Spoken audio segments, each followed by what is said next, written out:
আমি কিভাবে খাবো যাতে আমার বদহজম না হয়? আমার হজম যেন ভালো হয়? এটা একটা খুব জটিল প্রশ্ন। এটা অনেক কিছু আমাকে বলতে হবে। ১ম কথা হচ্ছে আমাদের কি খাচ্ছি সেটার উপরেও ডিপেন্ড করছে যে ভালো করে হজম হচ্ছে। যে আপনার মিল্ক খেলে অসুবিধা হয় কিন্তু আপনার খাবারের মধ্যে বিভিন্ন উপাদানের মধ্যে মিল্ক রয়েছে। হুম, তাহলে তো খেতে অসুবিধা হবেই। মনে করুন যার দুগ্ধ জাতীয় দ্রব্যে অসুবিধা হয়, হুম, শুক্তো বানাতে গেলে দুধ লাগে অনেক সময়। হুম, সেই সাদা ধরনের সাদা যে রঙের হুম, শুক্তো, সেই শুক্তো তিনি খেয়ে ফেললেন। তার বদহজম হতে হুম, পারে। তাহলে এমন খাবার তাকে সিলেক্ট করতে হবে সহজপাচ্য হবে তার শরীরের জন্য, তার শরীর যে খাবারে অভ্যস্ত এবং পরিচিত সেই খাবারই খেতে হবে। খাবার খাবার সময় মাইন্ডফুলনেস ইটিংটা খুব ইম্পোর্টেন্ট। মানে সেটা কি? মানে মনে করুন আপনি খাবার খেতে বসেছেন, কিন্তু সামনে একটা টিভি চালিয়ে দিয়ে জাস্ট চামচ দিয়ে খাবারটা খাচ্ছেন। আপনি কি খাবার খাচ্ছেন তার না জানেন গন্ধ, না সেই খাবারটাকে আপনি স্পর্শ করে খাচ্ছেন, না খাবারটার স্বাদ বুঝছেন, তাহলে আপনার হজমের অসুবিধা হবে।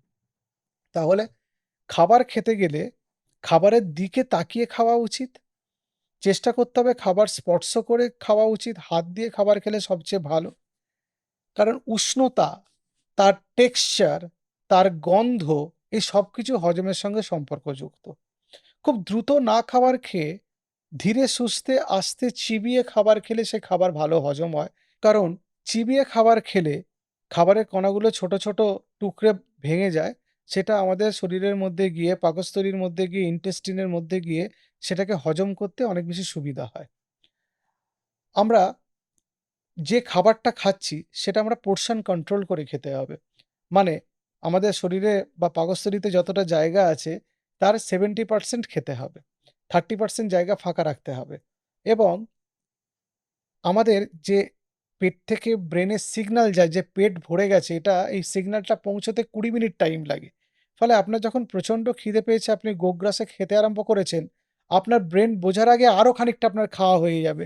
তারপরে অনেক পরে বুঝবেন যে অনেকটা পেট ফুলে গেছে, অনেকটা খাওয়া হয়ে গেছে। সেইটা প্রিভেন্ট করার জন্য, আটকানোর জন্য স্লোলি খেতে হয়, কম, কম পরিমাণে খেতে হয়, টাইম নিয়ে খেতে হয় এবং এট লিস্ট ২০ মিনিট টাইম নিয়ে খাবার চেষ্টা করা ভালো। অনেকের সময় অনেকের খাবার টাইম থাকে না, সেখানে দ্রুত খেতে হয়। তাহলে একটু কম পরিমাণে খাবেন। দেখবেন আপনার পেট ঠিকই ভরে গেছে। পরে খিদে পেলে না হয় তখন আরেকটু কিছু খেয়ে নিলেন। আর চেষ্টা করবেন যে খাবার খেতে, খেতে প্রচুর জল না খাওয়া। তাতে আপনার পেট ফুলে যাবে।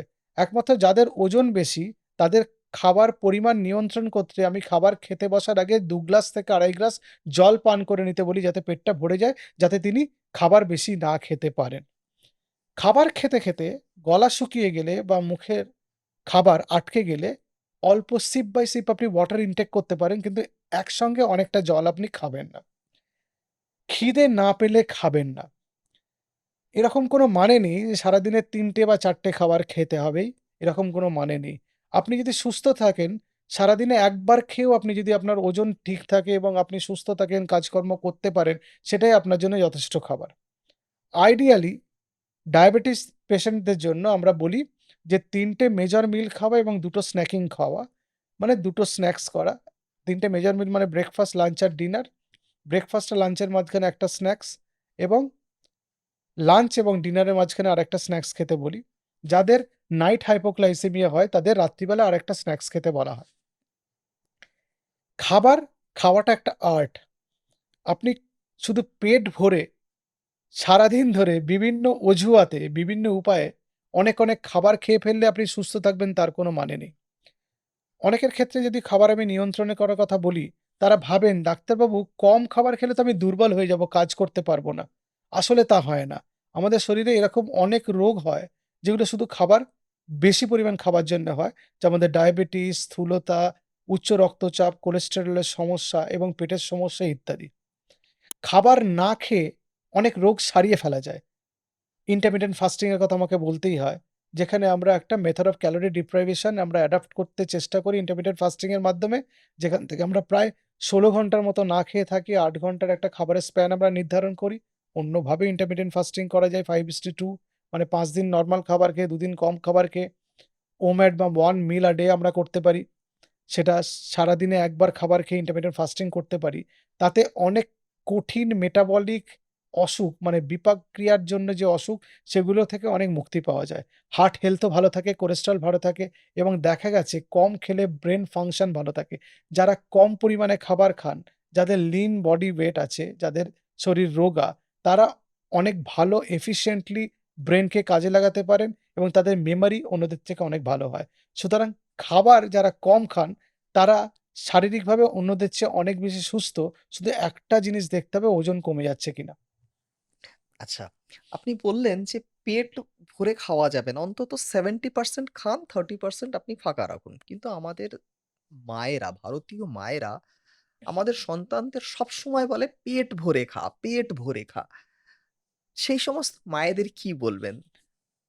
আপনার বাচ্চা সুস্থ থাকবে তখনই যদি আপনার বাচ্চার শরীরে যথেষ্ট মেদ না থাকে। একটা নির্দিষ্ট ফ্যাট লেয়ার তো বডিতে থাকে স্কিনের নিচে সেটাই যথেষ্ট। পেট বেরিয়ে আসেনি, সেরকম বাচ্চা বা মুখ এরকম ফুলে নেই, সেরকম বাচ্চারা বেশি স্বাস্থ্যকর এবং তারা দেখা গেছে ভবিষ্যতে অনেক বেশি সাকসেসফুল হয়েছে লাইফে। তাদের হেলথ ভালো থাকে, তাদের ব্রেন ফাংশন ভালো হুম, কাজ করে। বাচ্চাকে ঠুসে পেট ভরে খাওয়ালেই যে বাচ্চা ভালো থাকবে তার কোনো মানে নেই। এরকম অনেক বাচ্চাকে আমি জানি, চিনি যার অল্প বয়সেই ফ্যাটি লিভার হয়েছে এবং পেটের বিভিন্ন সমস্যায় ভোগে বেশি, বেশি খাওয়ার জন্য। এবং আজকাল অনেক কম বয়সে বাচ্চাদের আমরা পাই যাদের উচ্চ রক্তচাপ হয়েছে, শরীরের ওজন বেড়ে গিয়ে শুধু বেশি পরিমাণ খেয়ে।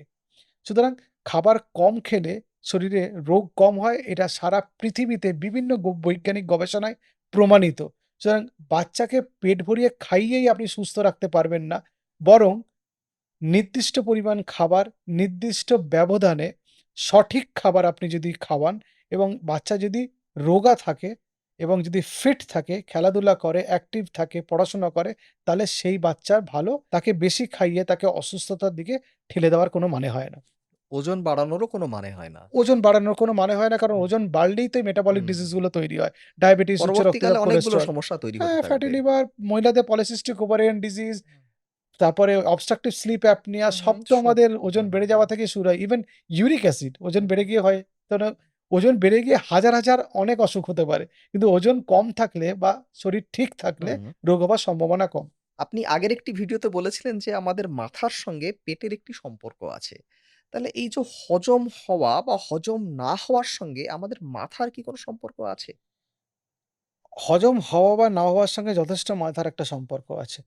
হজম না হওয়া মানে এটা কি বোঝায়? যে আমাদের গ্যাস্ট্রোএসোফেজিয়াল রিফ্লাক্স হচ্ছে। হুম, মানে আপনার খাবার ভালো করে হজম হুম, হচ্ছে হুম, না। হুম, এই যে অ্যাসিডিটি, এই যে রিফ্লাক্স, এই হুম, যে আপনার ঘুম ভালো হলো না। হুম, রাত্রিবেলা আপনার রিফ্লাক্সের জন্য হুম, হুম। ঘুম ভালো করে হচ্ছে না।